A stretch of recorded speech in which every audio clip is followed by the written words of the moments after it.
Mayflowers by Louisa May Alcott. Being Boston girls, of course they got up a club for mental improvement, and, as they were all descendants of the Pilgrim Fathers, they called it the Mayflower Club. A very good name, and the 6 young girls who were members of it made a very pretty posy when they met together once a week to sew and read well-chosen books. At the first meeting of the season, after being separated all summer, there was a good deal of gossip to be attended to before the question, "What shall we read?" came up for serious discussion. Anna Winslow, as president, began by proposing Happy Dodd, but a chorus of "I've read it" made her turn to her list for another title. Prisoners of Poverty is all about working women, very true and very sad, but Mamma said it might do us good to know something of the hard times other girls have, said Anna soberly, for she was a thoughtful creature, very anxious to do her duty in all ways.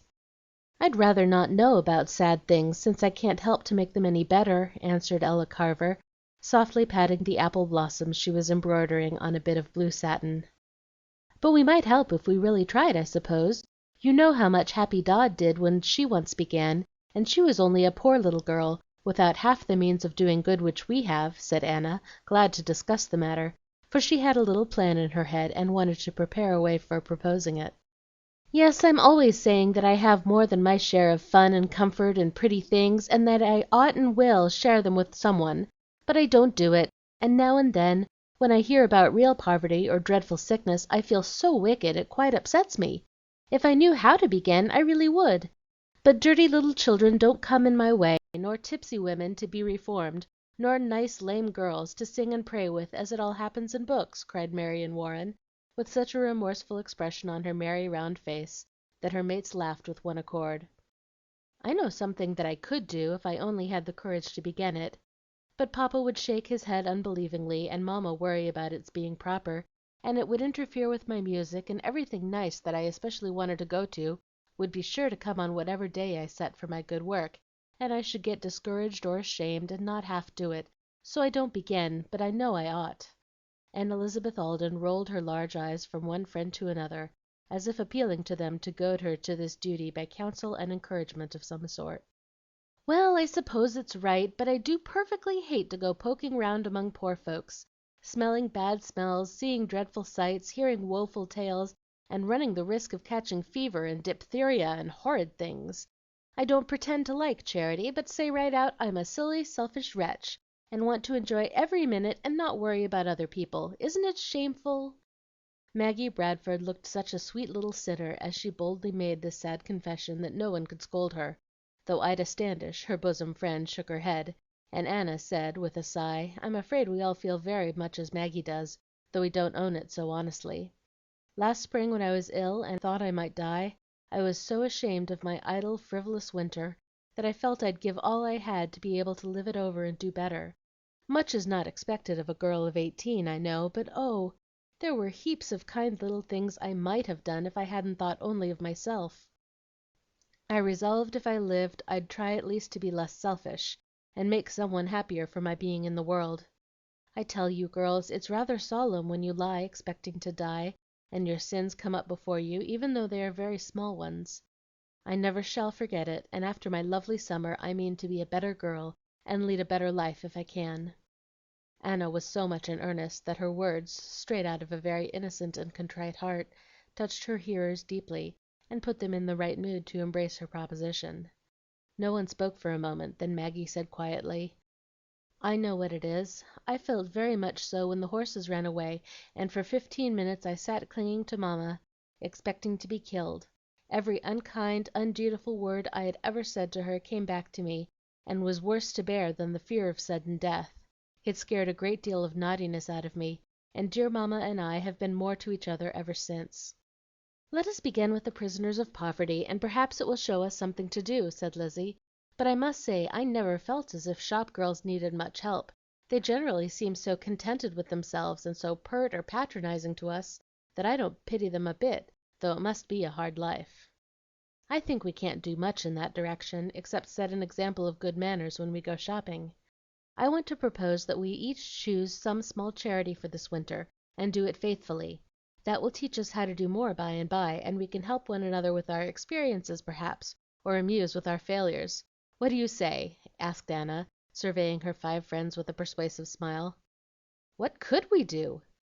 "People will call us goody goody." "I haven't the least idea how to go to work." "Don't believe Mamma will let me." "We'd better change our names from Mayflowers to Sisters of Charity, and wear meek black bonnets and flapping cloaks." Anna received these replies with great composure, and waited for the meeting to come to order, well knowing that the girls would have their fun and outcry first, and then set to work in good earnest. "I think it's a lovely idea, and I'll carry out my plan, but I won't tell what it is yet. You'd all shout and say I couldn't do it, but if you were trying also, that would keep me up to the mark," said Lizzie, with a decided snap of her scissors as she trimmed the edges of a plush case for her beloved music. "Suppose we all keep our attempt secret, and not let our right hand know what the left hand does? It's such fun to mystify people, and then no one can laugh at us. If we fail, we can say nothing. If we succeed, we can tell of it and get our reward. I'd like that way, and we'll look round at once for some especially horrid, boot-black, ungrateful old woman or ugly child, and devote myself to him, her, or it with the patience of a saint," cried Maggie, caught by the idea of doing good in secret and being found out by accident. The other girls agreed after some discussion, and then Anna took the floor again. "I propose that we each work in our own way till next May. Then, at our last meeting, report what we have done truly and honestly, and plan something better for next year. Is it a vote?" It evidently was a unanimous vote, for 5 gold thimbles went up, and 5 blooming faces smiled, as the 5 girlish voices cried "Aye!" "Very well. Now let us decide what to read, and begin at once. I think the Prisoner's a good book, and we doubtless shall get some hints from it." So they began, and for an hour one pleasant voice after the other read aloud those sad, true stories of working women and their hard lives, showing these gay young creatures what their pretty clothes cost the real makers of them, and how much injustice, suffering, and wasted strength went into them. It was very sober reading, but most absorbing, for the crochet needles went slower and slower, the lace work lay idle, and a great tear shone like a drop of dew on the apple blossoms as Ella listened to Rose's story. They skipped the statistics and dipped here and there as each took her turn, but when the 2 hours were over and it was time for the club to adjourn, all the members were deeply interested in that pathetic book, and more in earnest than before, for this glimpse into other lives showed them how much help was needed, and made them anxious to lend a hand. "We can't do much, being only girls," said Anna, "but if each does one small chore somewhere, it will pave the way for better work. So we will all try at least, though it seems like so many ants trying to move a mountain." "Well, ants build nests higher than a man's head in Africa. You remember the picture of them in our old geographies? And we can do as much, I'm sure, if each tugs her pebble or straw faithfully. I shall shoulder mine tomorrow, if Mamma is willing," answered Lizzie, shutting up her work bag as if she had her resolution inside and was afraid it might evaporate before she got home. "I shall stand on the common and proclaim aloud, 'Here's a nice young missionary in want of a job. Charity for sale cheap. Who'll buy? Who'll buy?'" said Maggie, with a resigned expression and a sanctimonious twang to her voice.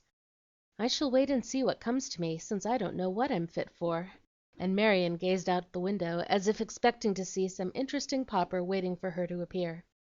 "I shall ask Miss Bliss for advice. She knows all about the poor, and will give me a good start," added prudent Ida, who resolved to do nothing rashly lest she fail. "I shall probably have a class of dirty little girls, and teach them how to sew, as I can't do anything else. They won't learn much, but steal and break and mess and be a dreadful trial, and I shall get laughed at and wish I hadn't done it. Still, I shall try it, and sacrifice my fancy work to the cause of virtue," said Ella, carefully putting away her satin glove case with a fond glance at the delicate flowers she so loved to embroider. "I have no plans, but want to do so much. I shall have to wait till I discover what is best. After to day we won't speak of our work, or it won't be a secret any longer. In May we will report. Good luck to all, and good bye till next Saturday." With these farewell words from their president, the girls departed with great plans and new ideas simmering in their young heads and hearts. It seemed a vast undertaking, but where there is a will there is always a way, and soon it was evident that each had found a little chore to do for sweet Charity's sake. Not a word was said at the weekly meetings, but the artless faces betrayed all shades of hope, discouragement, pride, and doubt, as their various attempts seemed likely to succeed or fail. Much curiosity was felt, and a few accidental words, hints, or meetings in queer places were very exciting, though nothing was discovered. Marion was often seen in a North End car, and Lizzie in a South End car, with a bag of books and papers. Ella haunted a certain shop where fancy articles were sold, and Ida always brought plain sewing to the club. Maggie seemed very busy at home, and Anna was found writing industriously several times when one of her friends called. All seemed very happy and rather important when outsiders questioned them about their affairs. But they had their pleasures as usual, and seemed to enjoy them with an added relish, as if they realized as never before how many blessings they possessed, and were grateful for them. So the winter passed, and slowly something new and pleasant seemed to come into the lives of these young girls. The listless, discontented look some of them used to wear passed away. A sweet earnestness and a cheerful activity made them charming, though they did not know it, and wondered when people said, "That set of girls are growing up beautifully. They will make fine women by and by." The Mayflowers were budding under the snow, and as spring came on, the fresh perfume began to steal out, the rosy faces to brighten, and the last year's dead leaves to fall away, leaving the young plants green and strong. On the 15th of May the club met for the last time that season, as some left town early, and all were full of spring work and summer plans. Every member was in her place at an unusually early hour that day, and each wore an air of mingled anxiety, expectation, and satisfaction pleasant to behold. Anna called them to order with 3 raps of her thimble and a beaming smile. "We need not choose a book for our reading to day, as each of us is to contribute an original history of her winter's work. I know it will be very interesting, and I hope more instructive than some of the novels we have read. Who shall begin?" "You," was the unanimous answer, for all loved and respected her very much, and felt that their presiding officer should open the ball. Anna colored modestly, but surprised her friends by the composure with which she related her little story, quite as if used to public speaking. "You know I told you last November that I should have to look about for something that I could do. I did look a long time, and was rather in despair, when my task came to me in the most unexpected way.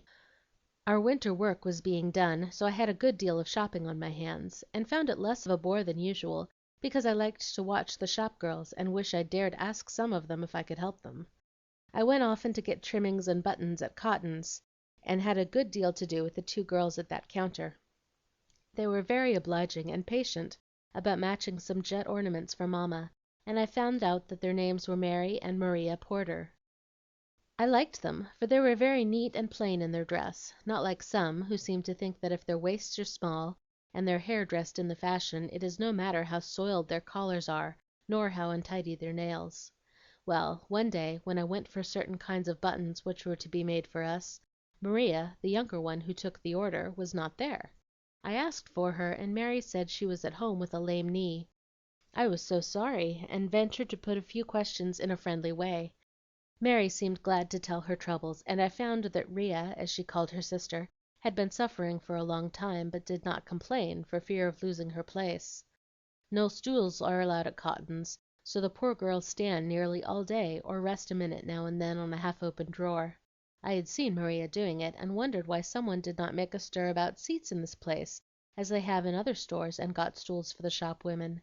I didn't dare speak to the gentleman, but I gave Mary the jack roses I wore in my breast, and asked if I might take some books or flowers to poor Maria.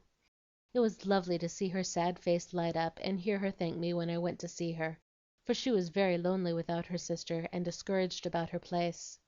She did not lose it entirely, but had to work at home, for her lame knee will be a long time in getting well.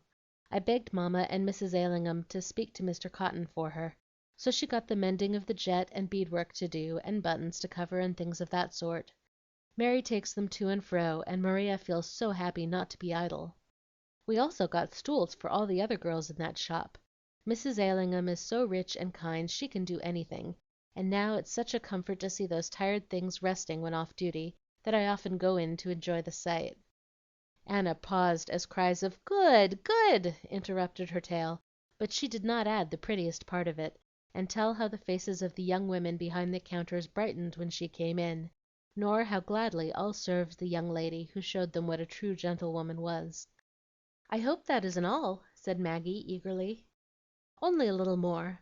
I know you will laugh when I tell you that I've been reading papers to a class of shop girls at the Union once a week all winter." A murmur of awe and admiration greeted this deeply interesting statement; for, true to the traditions of the modern Athens in which they lived, the girls all felt the highest respect for papers on any subject, it being the fashion for ladies, young and old, to read and discuss every subject, from pottery to pantheism, at the various clubs all over the city. "It came about very naturally," continued Anna, as if anxious to explain her seeming audacity.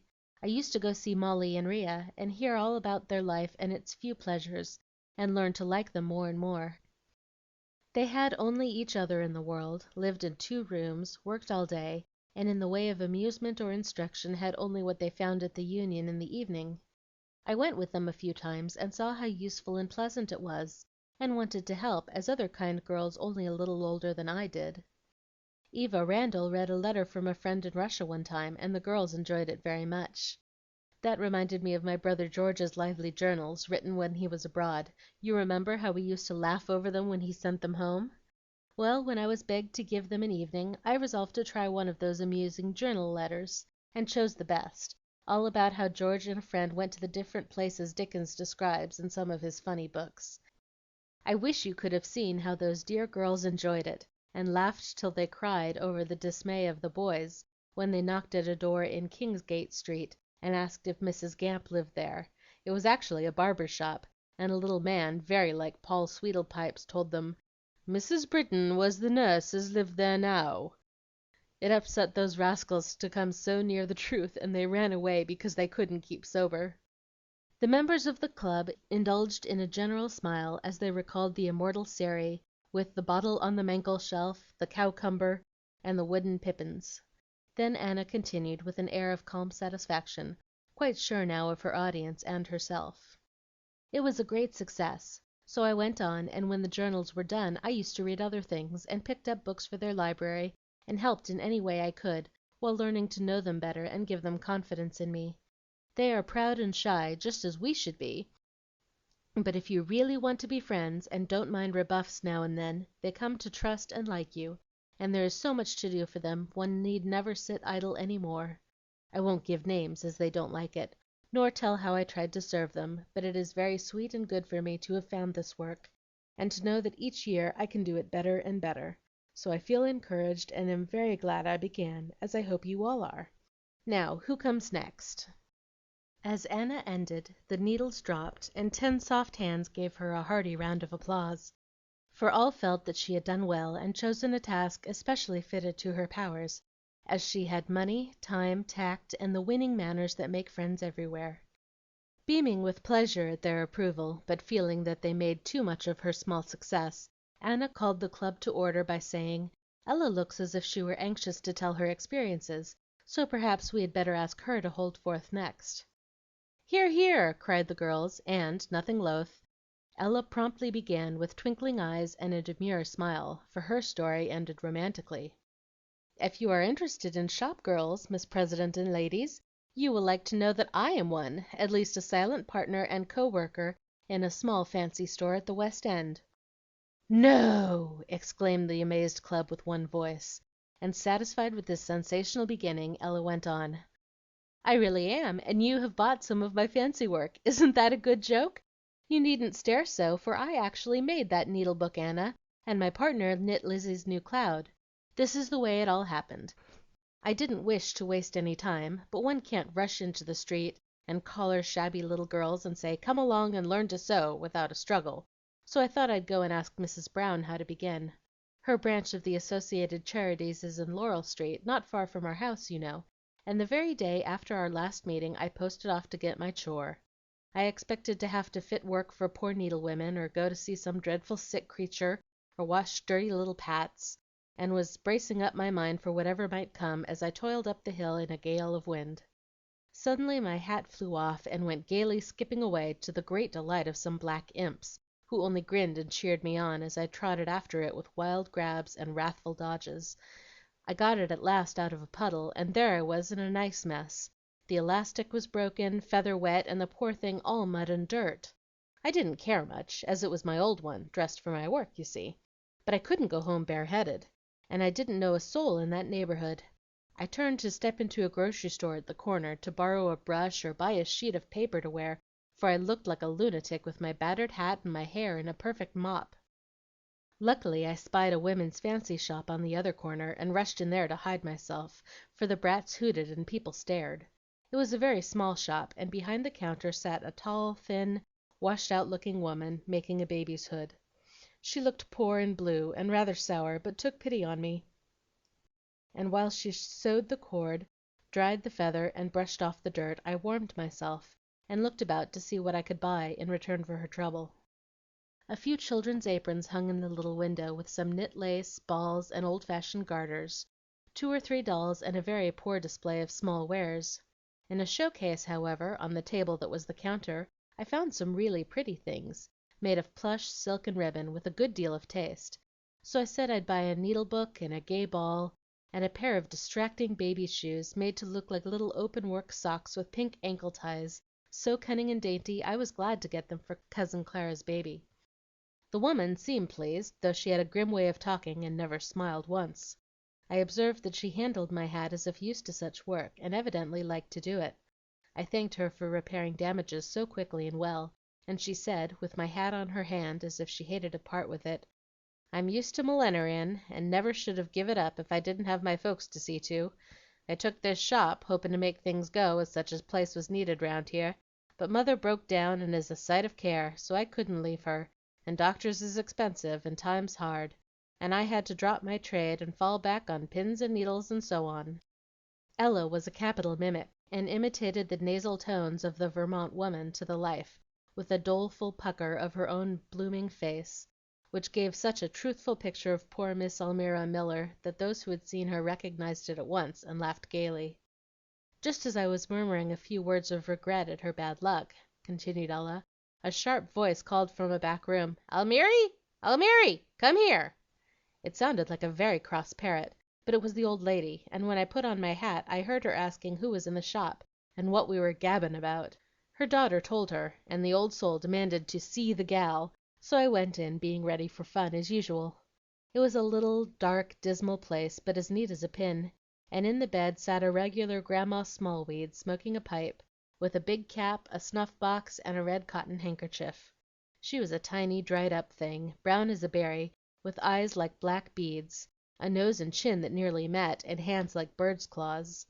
But such a fierce, lively, curious, blunt old lady you never saw, and I didn't know what would be the end of me when she began to question, then to scold, and finally to demand that folks should come and trade to Almiry's shop after promisin' they would, and she havin' took the lease of the place on account of them lies. I wanted to laugh, but dared not do it, so just let her croak, for the daughter had to go to her customers. The old lady's tirade informed me that they came from Vermont, had been 'wall on it till father died and the farm was sold.' Then it seemed the women came to Boston and got on pretty well till 'a stroke o' numb palsy,' whatever that is, made the mother helpless, and kept Almiry at home to care for her. I can't tell you how funny and yet how sad it was to see the poor old soul, so full of energy and yet so helpless, and the daughter so discouraged with her pathetic little shop, and no customers to speak of. I did not know what to say till Grammer Miller, as the children call her, happened to say when she took up her knitting after the lecture, 'If folks who go spendin' money reckless on redic'lous toys for Christmas only knew what nice things, useful and fancy, me and Almiry could make if we had the goods, they'd just come round this corner and buy 'em, and keep me out of an old woman's home, and that good, hard-workin' gal o' mine out of asylum, for go there she will if she don't get a boost somehow, with rent and firin' and vittles all on her shoulders, and me only able to wag them knittin' needles.' I will buy things here, and tell all my friends about it, and I have a drawer full of pretty bits of silk and velvet and plush that I will give Miss Miller for her work, if she will let me." I added that, for I saw that Almiry was rather proud, and hid her troubles under a grim look. That pleased the old lady, and lowering her voice, she said, with a motherly sort of look in her beady eyes, "Seein' as you are so friendly, I'll tell you what frets me most, a layin' here, a burden to my darter. She kep' company with Nathan Baxter, a master carpenter up to Westminster where we lived, and if father hadn't a died sudden they'd a been married. They waited a number o' years, workin' to their trades, and we was hopin' all would turn out wal when troubles come, and here we be. Nathan's got his own folks to see to, and Almiry won't add to his load with hern, nor leave me. So she give him back his ring, and just buckled to all alone. She don't say a word, but it's wearin' her to a shadder, and I can't do a thing to help but make a few pin balls, knit garters, and kiver holders. If she got a start in business, it would cheer her up a sight, and give her a kind of hopeful prospect, for old folks can't live forever, and Nathan is a waitin', faithful and true."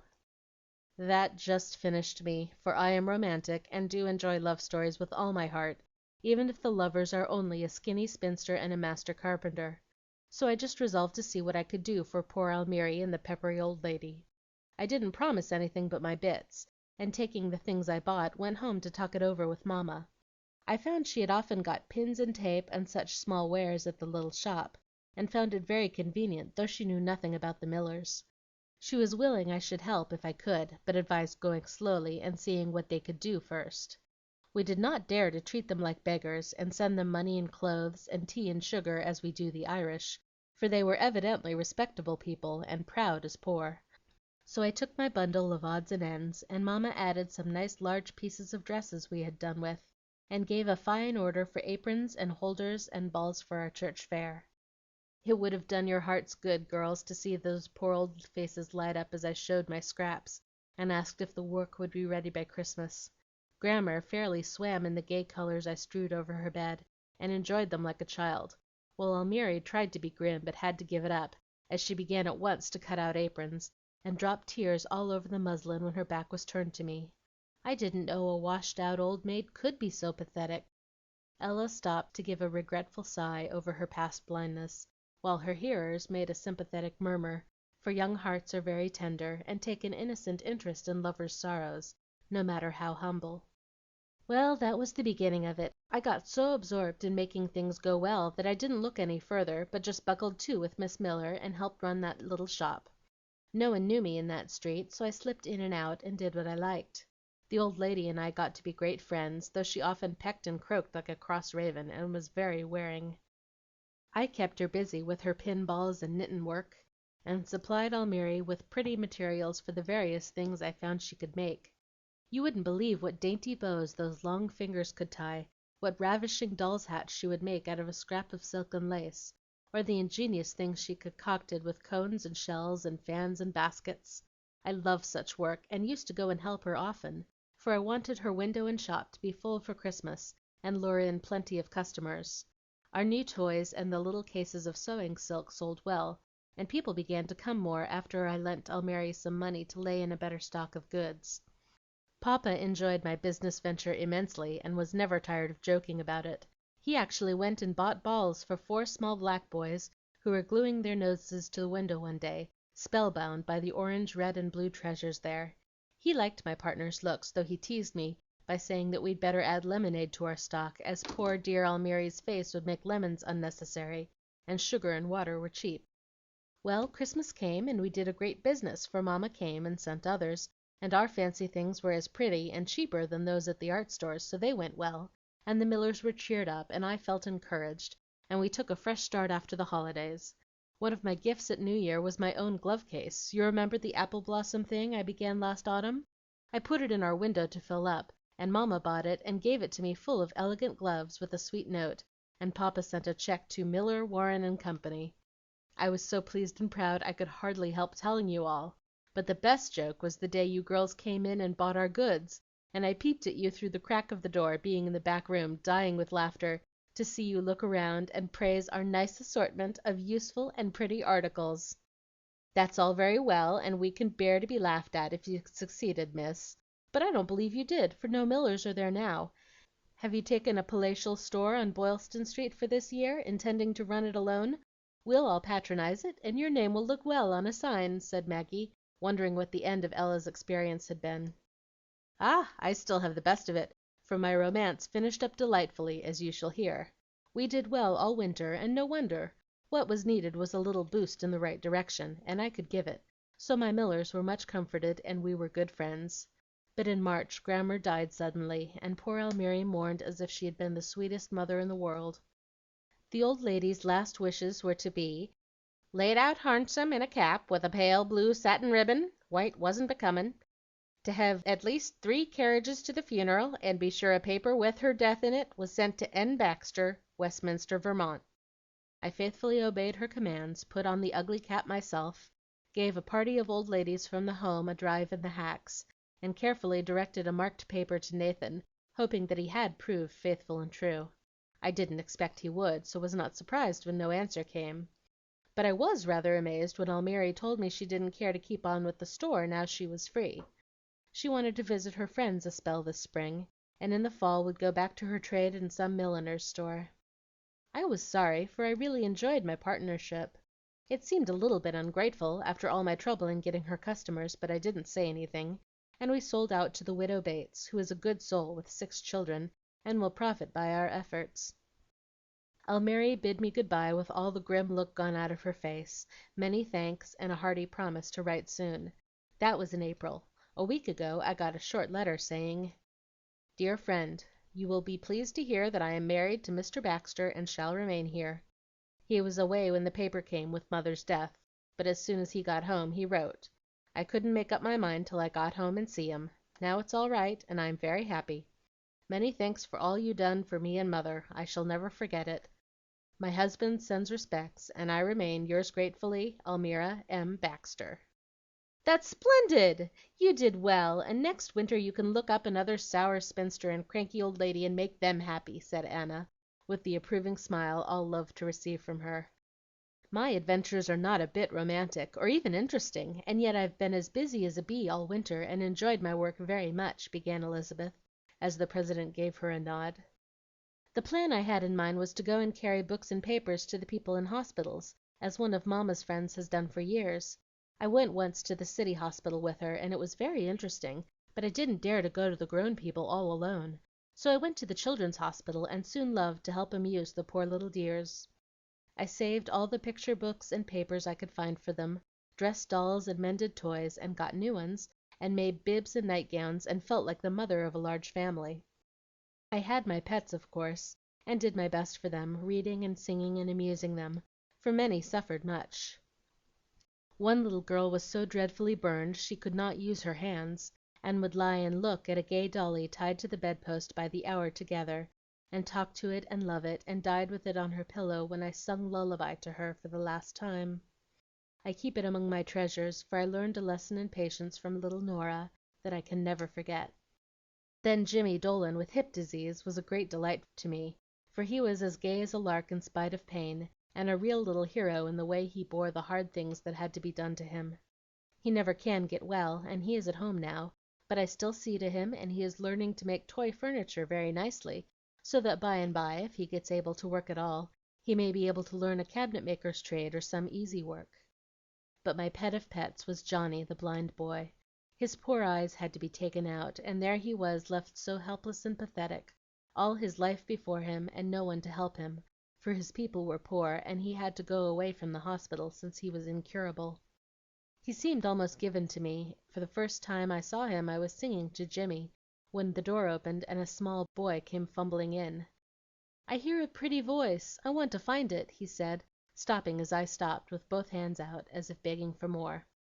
"Come on, Johnny, and the lady will sing to you like a bobolink," called Jimmy, as proud as Barnum showing off Jumbo. The poor little thing came and stood at my knee without stirring, while I sang all the nursery jingles I knew. Then he put such a thin little finger on my lips, as if to feel where the music came from, and said, smiling all over his white face, "More, please, more, lots of 'em. I love it." So I sang away till I was as hoarse as a crow, and Johnny drank it all in like water, kept time with his head, stamped when I gave him "Marching Through Georgia," and hurrahed feebly in the chorus of "Red, White, and Blue." It was lovely to see how he enjoyed it, and I was so glad I had a voice to comfort those poor babies with. He cried when I had to go, and so touched my heart that I asked all about him, and resolved to get him into the blind school as the only place where he could be taught and made happy. "I thought you were bound there the day I met you, Lizzie, but you looked as solemn as if all your friends had lost their sight," cried Marion. I did feel solemn, for if Johnny could not go there he would be badly off. Fortunately he was 10, and dear Mrs. Russell helped me, and those good people took him in, though they were crowded. "We cannot turn one away," said kind Mr. Papathargis. So there my boy is, as happy as a king with his little mates, learning all sorts of useful lessons and pretty plays. He models nicely in clay. Here is one of his little works. Could you do as well without eyes?" And Lizzie proudly produced a very one-sided pear with a long straw for a stem. "I don't expect he will ever be a sculptor, but I hope he will do something with music, he loves it so, and is already piping away on a fife very cleverly. Whatever his gift may prove if he lives, he will taught to be a useful, independent man, not a helpless burden, nor an unhappy creature sitting alone in the dark. I feel very happy about my lads, and am surprised to find how well I get on with them. I shall look up some more next year, for I really think I have quite a gift that way, though you wouldn't expect it, as I have no brothers, and always had a fancy boys were little imps." The girls were much amused at Lizzie's discovery of her own powers, for she was a stately damsel who never indulged in romps, but lived for her music. Now it was evident that she had found the key to unlock childish hearts, and was learning to use it, quite unconscious that the sweet voice she valued so highly was much improved by the tender tones singing lullabies gave it. The fat pear was passed round like refreshments, receiving much praise and no harsh criticism, and when it was safely returned to its proud possessor, Ida began her tale in a lively tone. "I waited for my chore, and it came tumbling down our basement steps one rainy day, in the shape of a large dilapidated umbrella with a pair of small boots below it.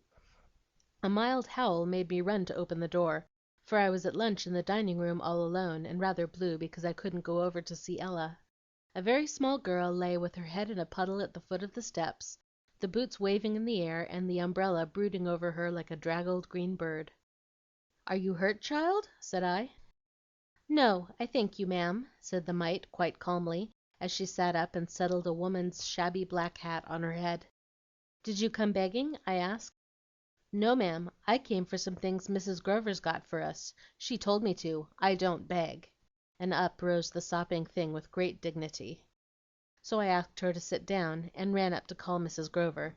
She was busy with Grandpa just then, and when I went back to my lunch, there sat my lady with her arms folded, water dripping out of the toes of her old boots as they hung down from the high chair, and the biggest blue eyes I ever saw fixed upon the cake and oranges on the table. I gave her a piece, and she sighed with rapture, but only picked at it till I asked if she didn't like it. "'Oh, yes'm, it's elegant.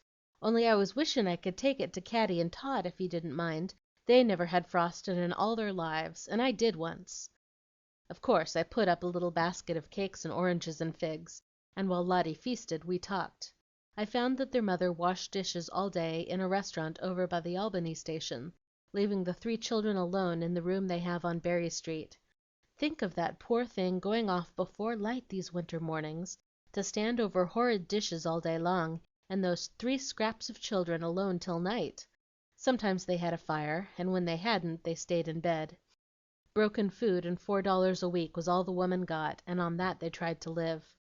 Good Mrs. Grover happened to be nursing a poor soul near Berry Street last summer, and used to see the three little things trailing round the streets with no one to look after them. Lotty is 9, though she looks about 6, but is as old as most girls of 14, and takes good care of the babies, as she calls the younger ones. Mrs. Grover went to see them, and though a hard-working creature, did all she could for them. This winter she has plenty of time to sew, for Grandpapa needs little done for him except at night and morning, and that kind woman spent her own money, and got warm flannel and cotton and stuff, and made each child a good suit. Lotty had come for hers, and when the bundle was in her arms she hugged it close, and put up her little face to kiss Grover's so prettily, I felt that I wanted to do something too. So I hunted up Min's old waterproof and rubbers, and a hood, and sent Lotty home as happy as a queen, promising to go and see her. I did go, and there was my work all ready for me. Oh, girls! Such a bare, cold room, without a spark of fire, and no food but a pan of bits and pie and bread and meat, not fit for any one to eat, and in the bed, with an old carpet for cover, lay the three children. Tot and Caddy cuddled in the warmest place, while Lotty, with her little blue hands, was trying to patch up some old stockings with bits of cotton. I didn't know how to begin, but Lotty did, and I just took her orders, for that wise little woman told me where to buy a bushel of coal, and some kindlings, and milk and meal, and all I wanted.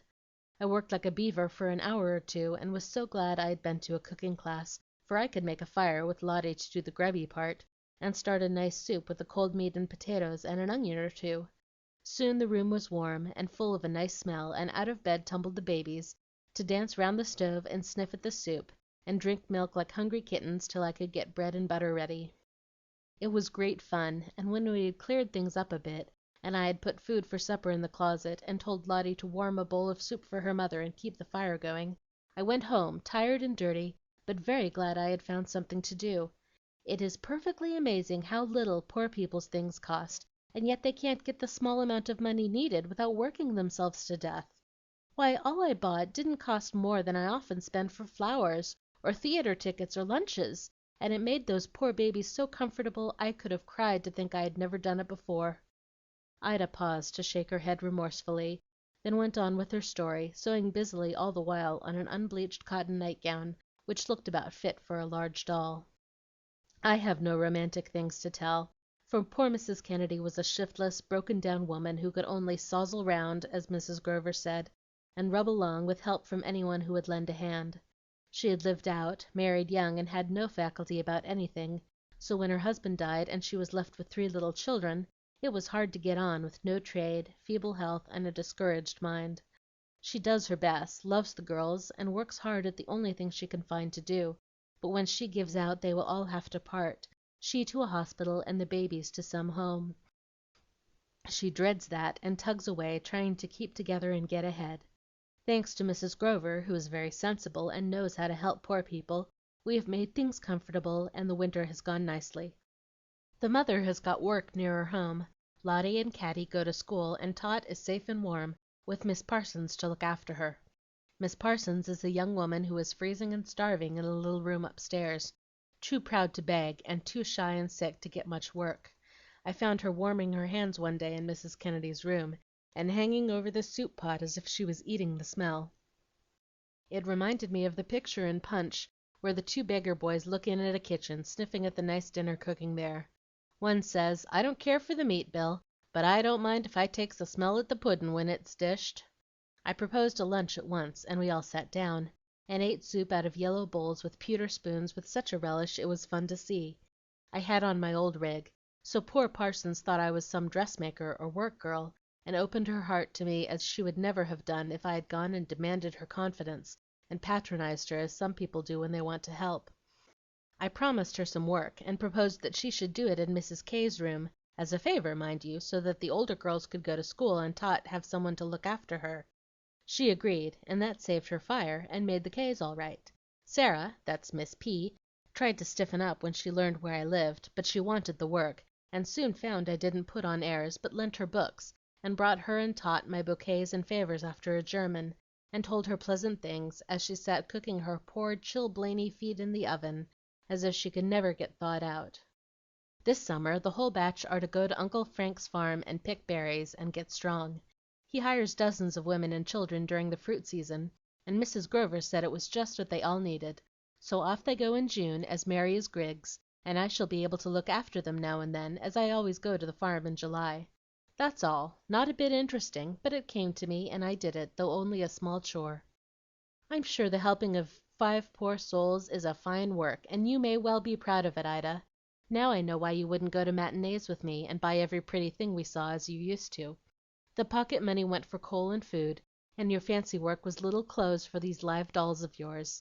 You dear thing, how good you were to cook and grub and prick your fingers rough, and give up fun for this kind work." Maggie's hearty kiss, and the faces of her friends, made Ida feel that her humble task had its worth in their eyes, as well as in her own; and when the others had expressed their interest in her work, all composed themselves to hear what Marion had to tell. "I have been taking care of a scarlet runner, a poor old frost-bitten, neglected thing.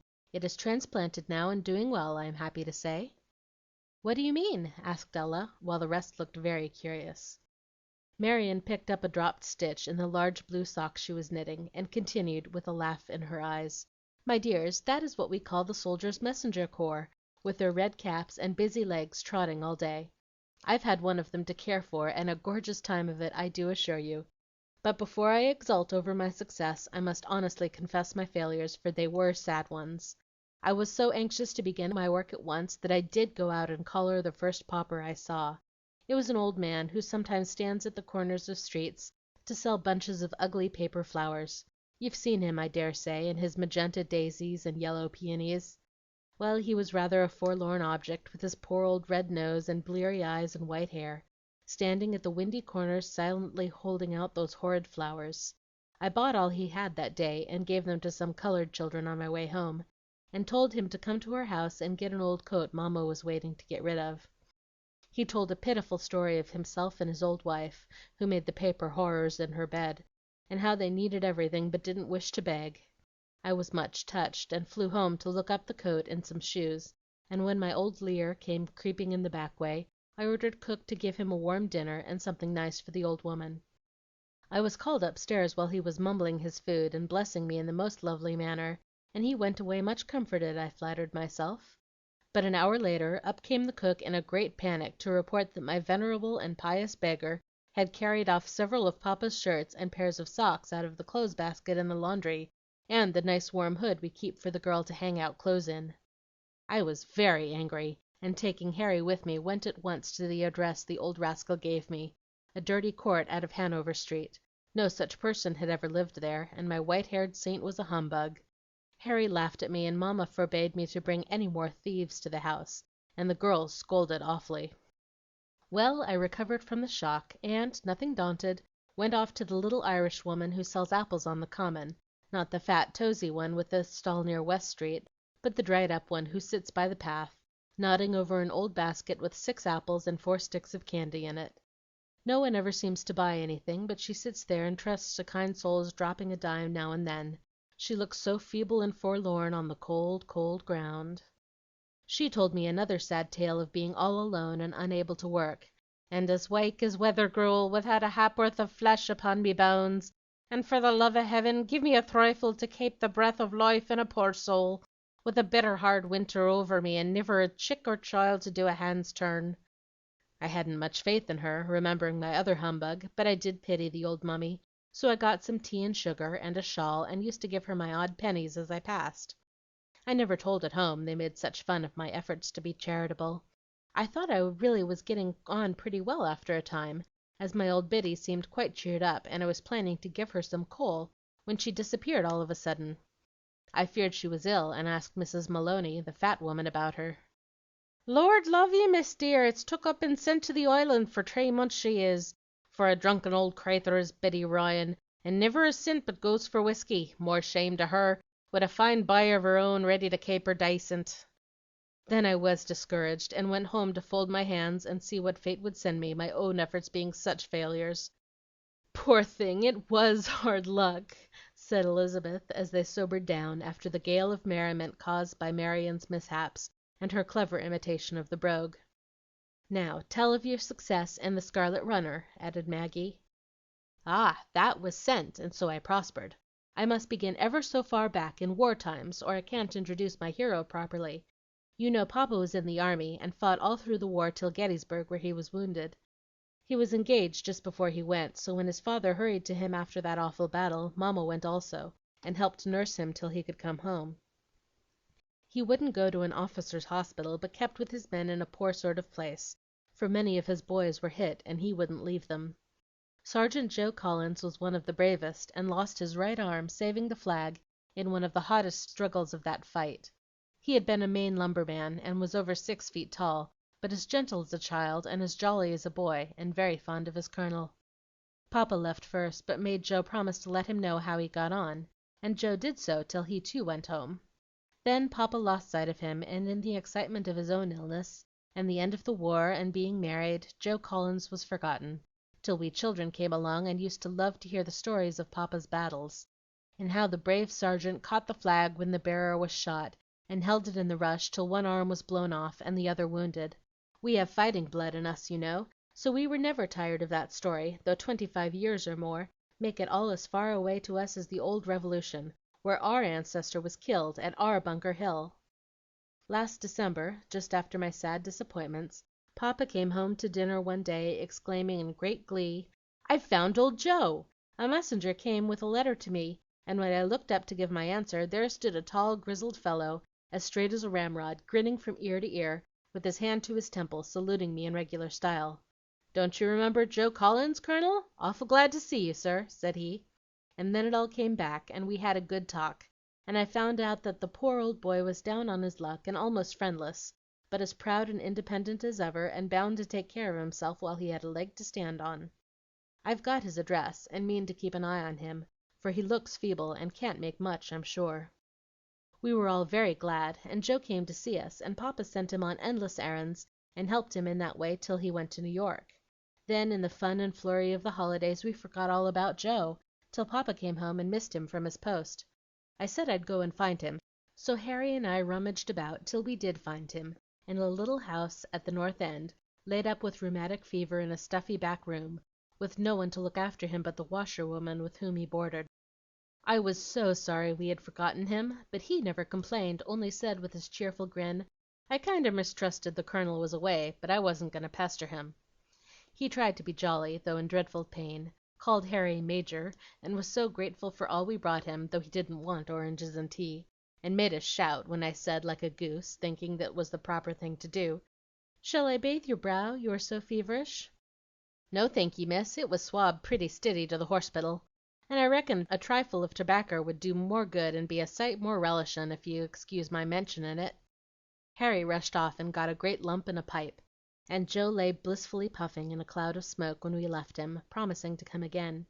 We did go nearly every day, and had lovely times, for Joe told us his adventures, and we got so interested in the war that I began to read up evenings, and Papa was pleased, and fought all his battles over again for us, and Harry and I were great friends reading together, and Papa was charmed to see the old general spirit in us, as we got excited and discussed all our wars in a fever of patriotism that made Mamma laugh. Joe said I bristled up at the word battle like a war horse at the smell of powder, and I had ought to have been a drummer, the sound of martial music made me so skittish. It was all new and charming to us young ones, but poor old Joe had a hard time and was very ill.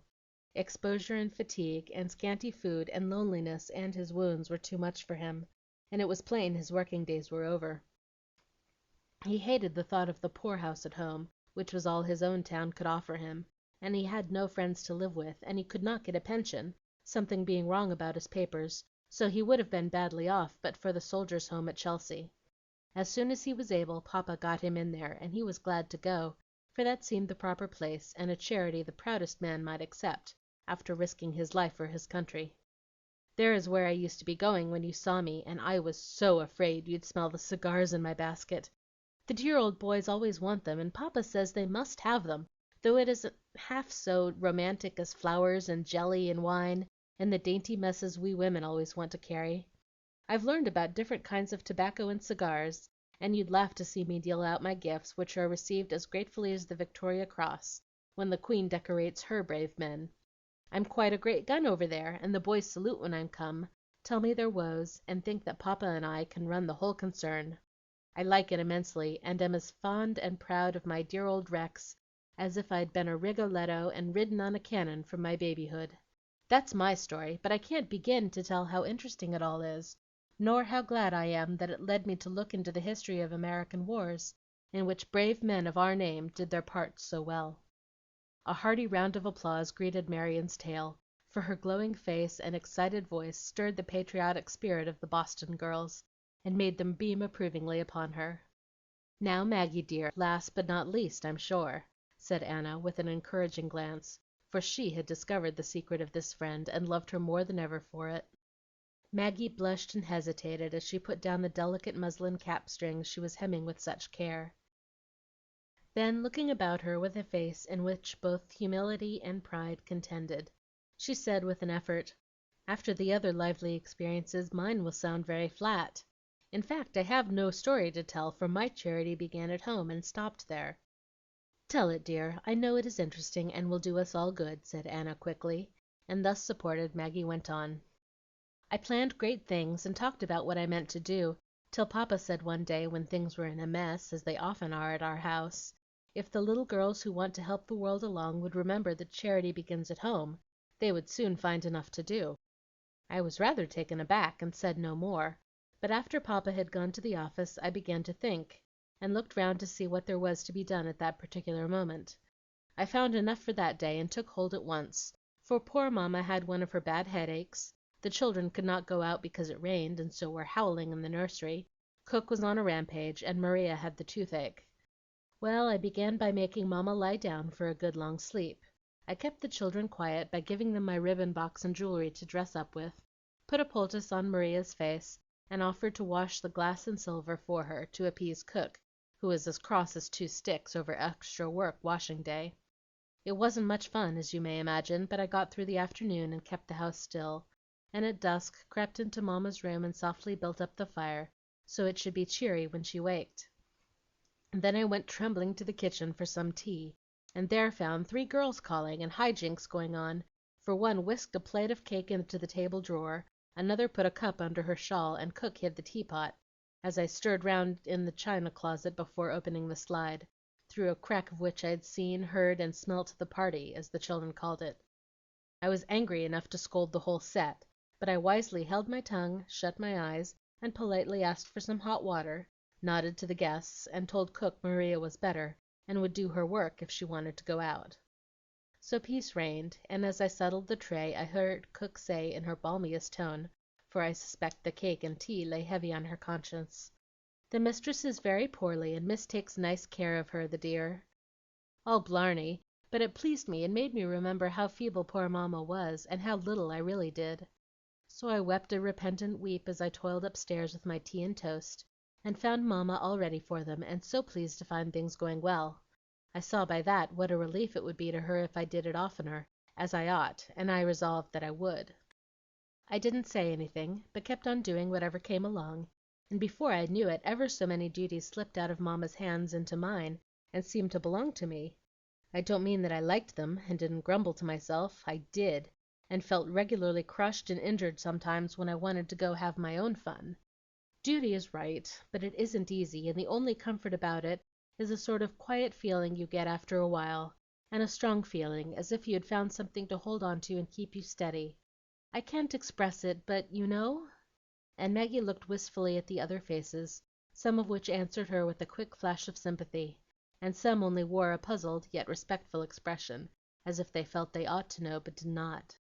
"I need not tire you with all my humdrum doings," continued Maggie. "I made no plans, but just said each day I'll take what comes, and try to be cheerful and contented. So I looked after the children, and that left Maria more time to sew and help round. I did errands, and went to market, and saw that Papa had his meals comfortably when Mamma was not able to come down. I made calls for her, and received visitors, and soon went on as if I were the lady of the house, not a chit of a girl, as cousin Tom used to call me.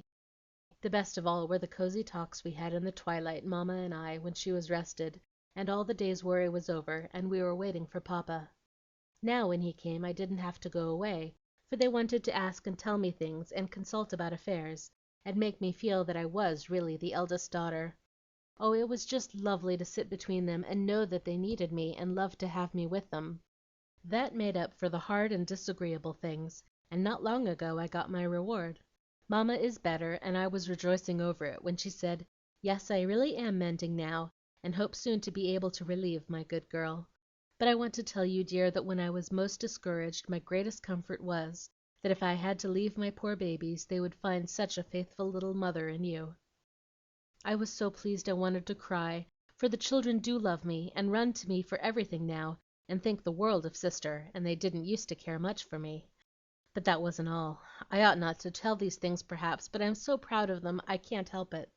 When I asked Papa privately if Mamma was really better, and in no danger of falling ill again, he said, with his arms round me and such a tender kiss, 'No danger now, for this brave little girl put her shoulder to the wheel so splendidly that the dear woman got the relief from care she needed just at the right time, and now she really rests sure that we are not neglected.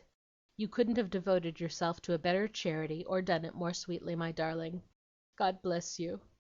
Here Maggie's voice gave out, and she hid her face with a happy sob that finished her story eloquently. Marion flew to wipe her tears away with the blue sock, and the others gave a sympathetic murmur, looking much touched. Forgotten duties of their own rose before them, and sudden resolutions were made to attend to them at once, seeing how great Maggie's reward had been. "I didn't mean to be silly, but I wanted you to know that I hadn't been idle all winter, and that, though I haven't much to tell, I'm quite satisfied with my chore," she said, looking up with smiles shining through the tears, till her face resembled a rose in a sun-shower. "Many daughters have done well, but thou excellest them all," answered Anna, with a kiss that completed her satisfaction. "Now, as it is after our usual time, and we must break up," continued the President, producing a basket of flowers from its hiding place, "I will merely say that I think we have all learned a good deal, and will be able to work better next winter, for I am sure we shall want to try again. It adds so much sweetness to our own lives to put even a little comfort into the hard lives of the poor. As a farewell token, I sent for some real Plymouth Mayflowers, and here they are, a posy apiece, with my love and many thanks for your help in carrying out my plans so beautifully."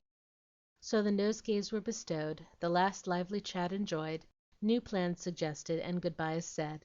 Then the club separated, each member going gayly away with the rosy flowers on her bosom, and in it a clearer knowledge of the sad side of life, a fresh desire to see and help still more, and a sweet satisfaction in the thought that each had done what she could. If you like the video, put a like, subscribe to the channel, and click on the bell to not miss our new videos.